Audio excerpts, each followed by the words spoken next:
بسم اللہ الرحمن الرحیم. ناظرین، کامران علی آلات حاضرہ کے ساتھ آپ کی خدمت میں حاضر ہے. ناظرین، آپ نے ایک تحریک کا نام سنا ہوگا. اس تحریک کا نام ہے آزادی جموں و کشمیر کے حوالے سے. آپ نے اکثر دیکھا ہوگا اپنی زندگی میں اس حوالے سے. تقریباً اس جدوجہد کو، کشمیری کی جدوجہد کو تقریباً 72 سال گزر چکے ہیں. اور اس 72 سالوں میں آج دن تک جو بھارت نے اپنا ناجائز قبضہ جموں کشمیر پہ کیا ہوا ہے، اس کو اپنا قائم رکھا ہوا ہے اور کشمیریوں پہ آئے روز ظلم و زیادتی کرتا ہے. اس والے سے ہمارے اکثر کشمیری بہن بھائی اپنی آواز بلند کرتے ہیں. گزشتہ دنوں بدقسمتی سے ہمارے کشمیریوں کے ایک بہت ہی بڑی عظیم شخصیت دنیا سے پردہ فرما گئے ہیں. ان کی زندگی کے حوالے سے آج اپنے پروگرام میں بات کریں گے. ان کی زندگی کے جو اتاؤ چڑھاؤ تھے اس حوالے سے بات کریں گے. ان کی جدوجہد کے حوالے سے بات کریں گے. پروگرام میں بات کرنے کے لیے میرے ساتھ سینئر صحافی، سینئر تجزیہ کار، کسی تعارف کے محتاج نہیں ہیں، آزاد کشمیر کی جانی مانی شخصیت راجہ حبیب اللہ خان صاحب موجود ہیں. سب سے پہلے راجہ صاحب، میں آپ کو پروگرام میں خوش آمدید کہتا ہوں. سید علی گیلانی دنیا سے پردہ فرما گئے. ان کی زندگی کے حوالے سے کیا کہیں گے؟ ان کی زندگی جی جو ہے وہ میں سمجھتا ہوں کہ ایک جہد مسلسل ہے، اور ان کی جو استقامت ہے میں اسے سلیوٹ پیش کرتا ہوں. علامہ اقبال نے شاید ایسی شخصیت کے لیے کہا تھا کہ ہزاروں سال نرگس اپنی بے نوری پہ روتی ہے، بڑی مشکل سے ہوتا ہے چمن میں دیدہ ور پیدا. تو گیلانی صاحب کی جو زندگی ہے جی، اگر ہم اس پہ نظر دوڑائیں، ایک تو وہ چلتا پھرتا پاکستان تھے، صحیح ہے. اور وہ اتنی مضبوط اور توانا آواز تھے کہ ان کے جو دشمن ہیں بدترین، وہ بھی ان کے جو کردار پہ ہے وہ انگلی نہیں اٹھا سکتے. صحیح ہے. آپ کا دنیا میں آمد جو ہے وہ 1929 میں ہوئی، اور آپ نے ابتدائی جو تعلیم ہے وہ اپنے آبائی قصبے میں حاصل کی، پھر سری نگر بھی پڑھتے رہے، پھر آپ لاہور آ گئے. تو آپ نے جو ہے گریجویشن یہاں سے کی، پنجاب یونیورسٹی سے. تو آپ کو علامہ اقبال رحمۃ اللہ علیہ پہ بھی بڑی اتھارٹی تھی. تو ان کے کلام کو وہ اکثر پڑھتے بھی تھے، اور اکثر لوگ ان سے خائف بھی تھے، اس وجہ سے جو کشمیر دشمن کوفتے ہیں یا پاکستان دشمن کوفتے ہیں ان سے بہت خائف تھیں. تو اپنی اسٹڈی مکمل کرنے کے بعد آپ جب واپس سری نگر آئے تو آپ نے محکمہ تعلیم جو ہے اسے جوائن کیا. محکمہ تعلیم جوائن کرنے کے بعد پھر جماعت اسلامی جو تھی مقبوضہ کشمیر میں، انہوں نے دعوت دی، انہوں نے دعوت قبول کر لی اور جماعت اسلامی میں یہ شامل ہو گئے. پھر جماعت کا یہ مطالبہ تھا کہ جو جماعت کا عہدیدار ہے یا رکن ہے وہ گورنمنٹ سروس نہیں کر سکتا. تو سید علی شاہ گیلانی جو ہیں انہوں نے اپنی سروس سے جو ہے وہ ریزائن کر دیا، یعنی کہ بڑی قربانی دی. یا بڑی قربانی دی.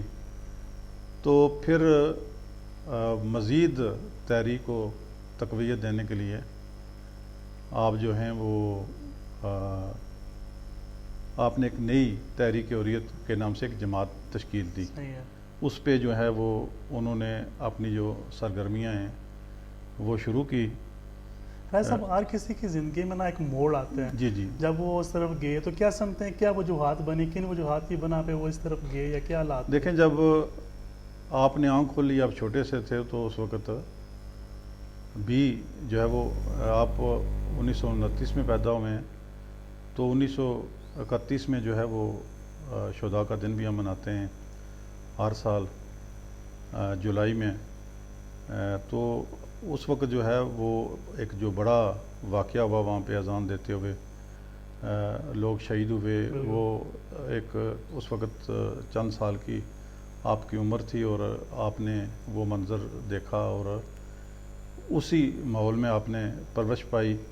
اور پھر شروع سے ایک تو سید زادے تھے، صاحب کردار تھے، اور اللہ کا ان پہ خصوصی کرم تھا.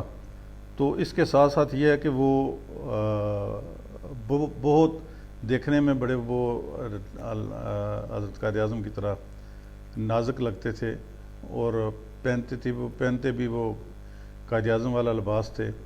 اور ساری زندگی انہوں نے جو ہے وہ پاکستان کی حمایت کی، اور آزادی کے لیے انہوں نے جو ہے وہ بڑی بھرپور طریقے سے آواز بلند کی. وہ یہاں تک تھا کہ اگر انہیں یہ کہا جائے کہ آپ کو آزادی دیں گے لیکن علاقے پاکستان نہیں ہوگا تو وہ ایسی آفر اگر پاکستان کی طرف سے بھی ہو تو وہ ریجیکٹ کر دیتے تھے. اس کی ایک بڑی ایگزامپل میں آپ کو بتاؤں کہ جب جنرل پرویز مشرف نے 4 نکاتی فارمولہ جو ہے وہ پیش کیا، پھر جب دلی میں وہاں پہ پاکستانی سفارتخانے میں گئے تو اوریت کے لوگوں نے وہاں پہ ملاقاتیں کی، تو آپ نے جو ہے وہ انہوں نے کہا کہ اس میں تو پاکستان کے ساتھ علاق جو ہے ہمیں داخلی خود مختاری کے لیے اتنی ہم جدوجہد کر رہے ہیں، نہ ہی ہم نے اتنی قربانیاں دی ہیں. تو وہ بلکہ اس بات پہ ناراض ہو گئے جنرل پرویز مشرف، اور جتنے بھی اوریت کی عادت ہے وہ جنرل پرویز مشرف جو ہیں ان کے فارمولے سے انہوں نے اتفاق کر لیا تھا، لیکن گیلانی صاحب جو ہیں وہ اکیلے تنہا ڈٹے رہے، جس کی وجہ سے اس وقت تقسیم کشمیر نہیں ہو سکی. تو اسی طرح ان کی آپ زندگی کو لیں تو پھر انہوں نے 1972 میں پہلا الیکشن لڑا، اس میں کامیاب ہوئے، پھر 1977 میں، 1983 میں، پھر 1987 سے 1989 تک بھی وہ 4 مرتبہ جو ہے وہ ممبر اسمبلی رہے ہیں. ان کے دنیا سے پردہ فرمانے کے بعد جو بھی حالات ہیں، جیسا آپ نے دیکھا کہ جو بھارتی فوج ہے انہوں نے ایک انسانیت کے بھی انتہا کر دی ہے کہ ان کی جو میت ہے اس کے ساتھ بھی انہوں نے صحیح طرح انصاف نہیں کرنے دیا. جہاں پہ ان کی وصیت تھی کہ مجھے یہاں پہ دفن کیا جائے، وہاں پہ بھی انہوں نے کافی کی. تو کیا دیکھتے ہیں موجودہ حالات کو، کشمیر میں جدوجہد کو کیسا دیکھ رہے ہیں؟ دیکھیں جی، گیلانی صاحب کی جو وصیت تھی وہ یہ تھی کہ مجھے مزار شہداء جو ہے وہاں پہ دفن کیا جائے. الحمدللہ وہاں مزار شہداء میں مجھے بھی سعادت حاصل ہوئی ہے سری نگر میں، میں وہاں گیا ہوں. تو اس کے برعکس یہ دنیا کی آپ دیکھیں انسانی حقوق کی تنظیمیں، انسانی حقوق چارٹرڈ ہے UN کا، تو وہ جو ایک آدمی آخری ایک خواہش کرتا ہے اس کی پذیرائی کی جاتی ہے، اس پہ عمل درآمد کیا جاتا ہے. لیکن جتنی بھی اخلاقی قانونی جتنی بھی ضابطے ہیں دنیا کے، اس میں ایسا نہیں ہے کہ اس طرح سے کیا جائے. زبردستی ان کی جو جسد خاکی تھا وہ چھین لیا گیا لواحقین سے. ان کے بیٹوں کو اور ان کی جو ایک بیٹے کی خوش دامن تھی اور ان کی جو ان کے بیٹوں کی والدہ تھیں، انہیں شدید زد و کوب کیا گیا ان کی مرضی کے خلاف، کہ کیونکہ انہیں پتہ تھا کہ اگر مزار شہداء میں اگر اجازت دے دی گئی تو لاکھوں کے حساب سے لوگ اکٹھے ہو جائیں گے. وہاں کے لوگ ان سے بہت زیادہ محبت کرتے تھے. تو یہ جو لاکھوں کا مجمع ہوگا وہ کیا رخ اختیار کرتا ہے یا کس تحریک کی شکل لے لیتا ہے. آپ دیکھیں کہ وہ زندہ تھے تب بھی ان سے ڈرتے تھے. گزشتہ 12 سال سے وہ اپنے گھر میں نظر بند تھے، اور اس نظر بندی کے دوران کبھی انہیں عید کی نماز نہیں پڑھنے دے گی، کبھی نماز جمعہ انہیں نہیں پڑھنے دے گی. تو اگر کمپیریزن کریں آپ دنیا کی تحریکوں کا تو نیلسن منڈیلا کا ایک بڑا نام ہے، لیکن جتنی ان کی زندگی میں اور بالخصوص ان کے مرنے کے بعد یہاں آزاد کشمیر میں شاید ہی کوئی ضلع، کوئی تحصیل اور کوئی ایسا گلی محلہ یا گراؤنڈ ایسا بچا ہوگا کہ جہاں پہ ان کی غائبانہ نماز جنازہ نہیں ادا کی گئی. پھر پارلیمنٹ ہاؤس میں بھی ان کی نماز جنازہ صدر پاکستان نے اور آزاد کشمیر کے وزیر اعظم، صدر اور اوریت کے جو لوگ تھے انہوں نے شرکت کی. پھر ان کی زندگی میں بھی وہ بھی بے پناہ پاکستان سے محبت کرتے تھے، لیکن پاکستانی بھی ان سے بے پناہ محبت کرتے تھے، جس کا ایک عملی ثبوت یہ ہے کہ وزیر اعظم پاکستان عمران خان نے اگست کے اوائل میں گزشتہ سال اعلان کیا کہ علی گیلانی صاحب کو نشان پاکستان، جو پاکستان کا سب سے بڑا سول اعزاز ہے، وہ دینے کا اعلان کیا. پارلیمنٹ سے اس کی باقاعدہ منظوری ہوئی، اور صدر پاکستان نے 14 اگست 2020 کو جو اوریت کے نمائندے ہیں انہوں نے وہ ایوارڈ وصول کیا. تو میں سمجھتا ہوں کہ ان کا جو مزار ہے ان کے گھر کے پاس مسجد میں جہاں انہیں زبردستی ان کی تدفین کی گئی، وہ مزار آپ دیکھیں گے کہ وہ تحریک آزادی کی ایک نئی شمع روشن ہوگی انشاءاللہ تعالیٰ. اور وہ جو خواب انہوں نے دیکھا تھا اس کی تعبیر تو انہوں نے زندگی میں نہیں پائی، لیکن انہوں نے مرنے سے پہلے اپنی وصیت میں یہ بھی کہا تھا کہ جب ہمیں ہندوستان سے آزادی مل جائے اور پاکستان سے ہلاک ہو جائے تو یہ خبر جو ہے آپ میری قبر پہ آ کے مجھے دینا. ماشاءاللہ. بھائی صاحب، جیسے آپ نے فرمایا کہ جو شخصیات ہوتی ہیں جو تاریخ کو جنم دیتی ہیں، تاریخ کو آگے لے کے جاتی ہیں، وہ دنیا سے چلی جاتی ہیں لیکن ان کی تاریخ زندہ رہتی ہے. ابھی ان کی رحلت کے بعد کون سی شخصیت کو دیکھ رہے ہیں ان کی جگہ پہ جو اس بڑے گیپ کو کور کر سکتی ہے؟ یہ دیکھیں قدرت کا ایک اپنا نظام ہے. انسان اور جو کئی جو ہماری طرح غلام قومیں ہوتی ہیں ان کے جو دشمن ہوتے ہیں وہ کئی تدبیریں اور چالیں چلتے ہیں, لیکن جو مالک کائنات کی جو چال ہوتی ہے نا وہی کامیاب ہوتی ہے. یہ دنیا کی سب تحریکیں جو ہیں وہ فیل ہو جاتی ہیں. میں ایک ایگزامپل دوں گا آپ کو کہ مجھے زندگی کا آخری انٹرویو سردار محمد عبدالقیوم خان صاحب, ہمارے سابق صدر وزیر اعظم, ان کا کرنے کا اتفاق ہوا. تو وہ بستر حلالت پہ تھے, تو میں نے انہیں عرض کیا کہ میں دیکھ رہا ہوں کہ بڑی خاموشی ہے ویلی میں. صحیح ہے. ان دنوں کوئی بالکل ہل چل نہیں ہو رہی تھی. تو کہتے ہیں آپ ایسا فکر نہ کریں, آپ دیکھیں گے کہ وہاں ایک نوجوان کھڑا ہوگا اور خم ٹھوک کے کھڑا ہوگا, اور اس نوجوان کی وجہ سے ایک دفعہ پھر جو ہے وہ تحریک آزادی زندہ ہو جائے گی, اور جو تحریک آزادی کی ٹرین ڈی ٹریک ہوئی تھی وہ دوبارہ ٹریک پہ آ جائے گی. اور پھر ہم نے برہان وانی شہید جو ہیں انہیں دیکھا کہ وہ اٹھے. اس تحریک کے جو موجودہ چل رہی ہے اس کے جو بانی ہیں, روح رواں ہیں, وہ برہان مظفر وانی ہیں, اور جو 89-88 میں جو تحریک چلی تھی اس کے مقبول بٹ شہید جو ہیں وہ بانی تھے اس تحریک کے. تو یہ تحریکیں ختم نہیں ہوتی. آپ دیکھیں کہ میں گزشتہ روز میری بڑے روحانی طور پہ ایک بڑا نام ہے پاکستان کے پروفیسر احمد رفیق صاحب, تو ایک تو یہ مجھے خوشی ہوئی کہ ان کا تعلق بھی کشمیر سے, انہوں نے مجھے بتایا. تو دوسری خوشی اس بات کو انہوں نے خوشخبری دی کہ آپ نوٹ کر لیں, میں پورے وثوق اور یقین کے ساتھ کہتا ہوں کہ آنے والے 3.5-4 سال میں مقبوضہ کشمیر جو ہے وہ ایسے حالات پیدا ہوں گے کہ وہ آزادی حاصل کر لیں گے.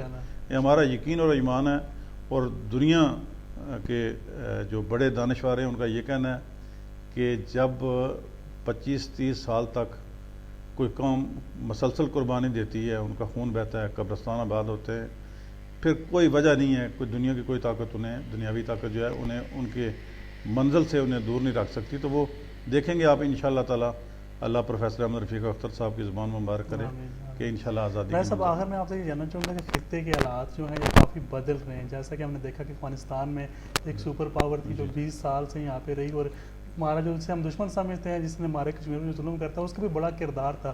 تو ابھی کیسا دیکھ رہے ہیں سینیریو, سارے سینیریو کو کشمیر کے حوالے سے؟ یہ دیکھیں ایک نیچرلی بات ہوتی ہے, جو عالمی سطح پہ تبدیلیاں آتی ہیں ان کے بڑے گہرے اثرات مرتب ہوتے ہیں. آپ دیکھیں کہ ایک دور تھا جب تحریک آزادی کشمیر جو ہے وہ اپنے عروج پہ تھی, پھر ہم دیکھتے ہیں کہ 9/11 کا سانحہ ہوتا ہے, اس کے بعد آزادی کی جو تحریکیں تھیں انہیں جو ہے وہ دہشت گردی کا نام دے دیا گیا, اور دنیا کو ایک امن کا پیغام دینے کے لیے جو ہمارے نوجوان تھے مقبوضہ کشمیر میں, انہوں نے ہتھیار پھینک دیے کہ ہم بھارت کو امن کا موقع دیتے ہیں کہ پرامن طریقے سے یہ مسئلہ حل ہو, جو کہ حل نہیں ہوا. تو ابھی یہ ہے کہ افغانستان کی دوبارہ جو ہے وہاں سے غیر ملکی افواج کے نکلنے کے بعد, اور وہاں پہ جو نیٹو کے 28 ممالک کی افواج تھیں جنہیں شکست ہوئی ہے, اس سے پہلے رشیا کو شکست ہوئی ہے, اس کے یقیناً اثرات جو ہیں وہ تحریک آزادی کے کشمیر پہ انتہائی مثبت پڑیں گے, اور آپ دیکھیں گے کہ بھارت وہاں سے ذلیل و خوار ہو کر نکلنے پہ مجبور ہوگا.